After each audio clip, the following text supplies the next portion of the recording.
So I've been kind of sitting here and thinking, who would have been considered the all-time worst hockey player of all time? And I'm not saying worse as in absolute shitty player, couldn't skate, couldn't shoot a puck to save their life. No, I'm talking about the dirtiest and meanest hockey player to have ever lived. And I'm saying an absolute Shoresy. And would lo and behold, guess what I found out? Ladies and gentlemen, let me introduce you to the meanest, dirtiest hockey player to have ever donned a sweater. I give you Eddie Shore. Now, who exactly is Eddie Shore? Now, he was one of the dirtiest, most meanest hockey players of all time. But this guy was a legend. If it wasn't for Eddie Shore, I mean, he literally helped the Boston Bruins get their first NHL championship. He was the part of that very first team in Boston when Boston first held up the Stanley Cup.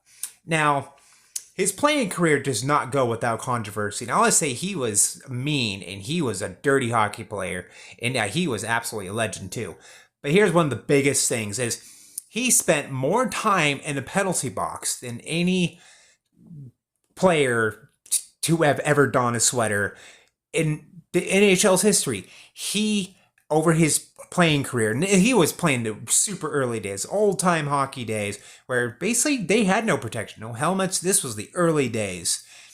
He had over 900 stitches, several broken bones in his career. He was a dirty hockey player. Now, the most infamous thing that this guy has ever done that put him in the Hall of Infamy of NHL players is he did something to a very former player of the Toronto Maple Leafs, Ace Bailey.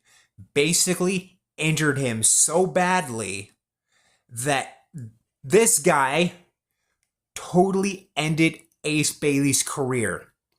Ace Bailey nearly died because of Eddie Shore. This goes beyond legend. And this guy, yeah, absolute Shoresy. And yeah, his name happens to be Shore. I mean, I hope his chirps were good as his dirty hockey playing, because, yeah, he was dirty, but a legend.